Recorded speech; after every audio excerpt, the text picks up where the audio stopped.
When I think about direction, the term hit it where it's pitched always comes to mind.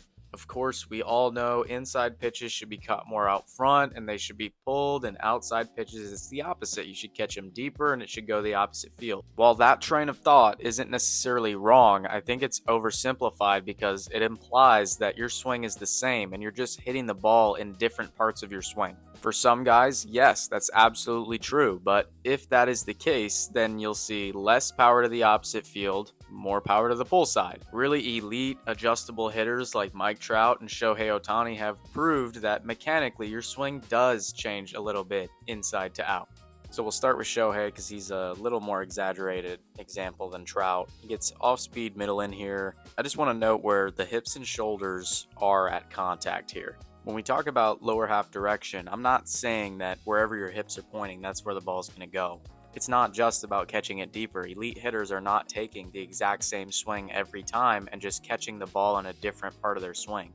Now he gets some heat up and away, running away from him, and you can see at contact, boom, hips and shoulders very, very closed, and especially the next few frames, how they stay closed. I think it was Barry Bonds that said shoulder to chin, and the shoulders just trade. I call it a shoulder to shoulder move. So from this point, the head's not moving. When the top hand clears, it's like that shoulder goes right up to the chin, just like in launch position, it's lead shoulder to chin. A lot of upper half dominant swings can be deceptive when you see them in full speed. It looks like they're rotating a lot and really fast, and it looks like it never stops. But just before contact and through contact, that trunk is stopped. It's not rotating. For most amateur hitters, the problem is not rotation, it's about stopping. Let's check out this scissor move from Trout. In the lower half, you'll see the right foot, the back foot, kick back just a little bit. And if you've ever seen 108 Performance, this is kind of their whole bit. It's all about counter rotation. It's all about blocking. You watch somebody kick a soccer ball.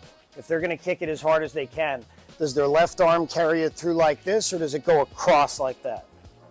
About shooting a slap shot in hockey. Do you ever see anybody do that, or does everybody do that? And the scissor move is interesting because for a long time, people have been being taught, squish the bug, the foot needs to stay in the ground, or some people say it needs to skip up or forward.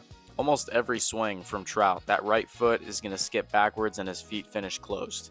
Another thing that Trout does well, and a lot of people can argue about this in the comments, but the front foot stepping over after contact. Yes, obviously most right-handed hitters do this because they need to start going to first base. Sometimes both righties and lefties can do this in a training environment naturally. And all it is a result of that leftover energy in the chain being pulled back around because his body was focused on decelerating and stopping, not just turning. There's nothing wrong with stop and hold your finish drills, but if somebody's doing this naturally, unless it's causing a problem, please do not train it out of him. Hitting it where it's pitched with authority isn't just about catching it deeper or more out in front. It's about the orientation of the body, the torso. Think about the swing top down and imagine your bat path like a hula hoop or almost like an orbit around your torso. After launch and you start your swing, your barrel is accelerating until you reach its apex in terms of speed. The momentum of the barrel after the apex is why balls caught out in front, balls that are pulled, are generally hit harder. So we all want to catch the ball out in front, but how can we do that with pitches on the outer half? The simple answer is moving your apex. If you block sooner and more aggressively, your apex will shift to that outer half and a little bit deeper. Being more closed with our body puts our hands in a position to catch a ball that's on the outer half out front. The simple and old-fashioned way of thinking about this is using your hips as a point of reference. Wherever your hips are pointing, that's where your energy is going. So pitches away that I'm trying to send to right field, my hips should be pointed there at contact. It's really important to remember that whatever your torso does, so do your arms. So it's going to be really, really tough to be directional on pitches away if you don't stay more closed. As always, if you have any questions or you have anything to add, feel free to leave it down in the comments. And thanks for watching Templar Baseball.